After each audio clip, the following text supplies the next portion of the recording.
Social మీడియాలో జరిగే కొన్ని ప్రచారాలు ఒక్కోసారి మంచికైనప్పటికీ కొన్నిసార్లు చాలా తలనొప్పులైతే తెచ్చిపెడుతూ ఉంటాయి. ఇప్పుడు అలాంటి ప్రచారమే విజయవాడ కనకదుర్గమ్మ అమ్మవారి ఆలయ అధికారులకు కొత్త తలనొప్పులు తెచ్చిపెడుతోందని వాపోతున్నారు. సో అసలు ఏం జరిగింది చూస్తే గనక విజయవాడ దుర్గమ్మ గుడి వద్ద అయితే గనక గుడిలో గనక మీరు పారాయణం చేసినట్లయితే ఎక్కడైనా ఒక చోట కూర్చొని పారాయణం చేస్తే మీకు ఆర్థిక ఇబ్బందులు తొలగిపోతాయని చెప్పి సోషల్ మీడియాలో ఎవరో స్వామీజీ ప్రచారం చేశారట. సాధారణంగా మనకు తెలుగులో అయితే గనక ప్రవచనకర్తలు గరికపాటి గారు గాని, లేదంటే బ్రహ్మశ్రీ చాగంటి కోటేశ్వరరావు గారు గాని, ఇలాంటి వాళ్ళు ఎవరైనా చెప్తే 90% వాళ్ళు చెప్పేదంతా శాస్త్ర ప్రమాణంగా ఉంటుంది. ఒక 10% అతిశయోక్తులు ఏమైనా జోడించినప్పటికీ కూడా 90% వాళ్ళు శాస్త్రాన్ని మేరకుండానే చెప్తారు. శాస్త్రంలో ఉన్నట్టుగానే చెప్తూ ఉంటారు. సో అలా కాకుండా సోషల్ మీడియాలో ప్రచారం చేసే కొంతమంది వ్యక్తులు గాని, లేకపోతే పూజా విధానాలు ఇలా చేయాలి, అలా చేయాలి అని కొంతమంది స్వామీజీ వేషంలో ఇలా చాలా మంది చెప్తూ ఉంటారు. అలా భాగంగా ఎవరో స్వామీజీ ఒక ప్రచారం ఏంటంటే విజయవాడ కనకదుర్గమ్మ ఆలయంలో కనుక కూర్చొని మీరు పారాయణం చేస్తే మొత్తం మీ ఆర్థిక ఇబ్బందులు దొరికిపోతాయని.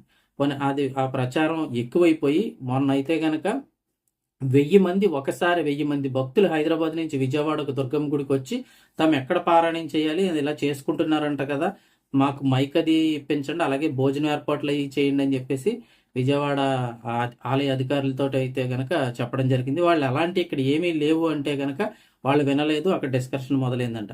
అలా తర్వాత అదే మాట విని మరొకసారి 500 మంది భక్తులు ఇలాగే పారాయణం చేయడానికి వచ్చి అక్కడ అధికారులతో గొడవ పడ్డారని చెప్తున్నారు. ఇక అంతేకాకుండా మరొక ప్రచారం ఏంటంటే కొంతమంది ఇంకో ప్రచారం విజయవాడ అమ్మవారి గుడిలో అయితే గనక 5 రకాల ప్రసాదాలు, అంటే అక్కడ ఉన్న భక్తులకు 5 రకాల ప్రసాదాలు, ఆ స్త్రీలు ఎవరైతే ఉంటారో వారికి జాకెట్ ముక్కలు, అదేవిధంగా ఇంకేంటి పెట్టారు అక్కడ భక్తులు ఆ ప్రసాదాలు జాకెట్ ముక్కలతో పాటు గాజులన్నీ పంచితే వారికి సంపద పెరుగుతుందని కొన్ని ప్రచారాలు.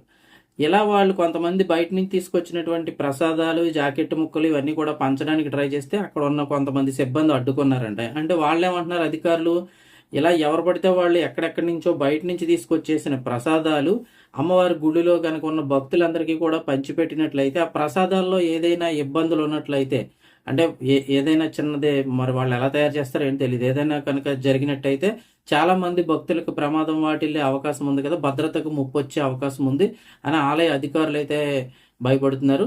సో ఇంకా కొన్ని రకాల పూజలు కూడా విజయవాడ అమ్మవారి గుడిలో ప్రత్యేక పూజలు ఉంటాయి, అవి కూడా చేయించుకుంటే మీకు చాలా మంచిదని కూడా ప్రచారాలు జరుగుతున్నాయి. అలాంటి పూజలు ఏమీ ఉండవో, రెగ్యులర్గా చేసే ఆర్జిత సేవలు నిత్య పూజలు తప్ప ఇంక వేరే ప్రత్యేక పూజలు అయితే అమ్మవారికి ఏమీ ఇలాగ చెయ్యరని చెప్పేసి అధికారులు చెప్తున్నప్పటికీ చాలా మంది భక్తులు రావడం, గొడవ పడడం, అధికారులతో డిస్కషన్లు పడడం అవి చేస్తున్నారని చెప్తున్నారు. సో ఇప్పుడైతే కనుక ఇలాంటి ప్రచారాలు అయితే నమ్మొద్దు, భక్తులను తప్పుదోవ పట్టించే ప్రచారాలు నమ్మొద్దు అని చెప్పేసి అధికారులు చెప్తూ ఉన్నారు.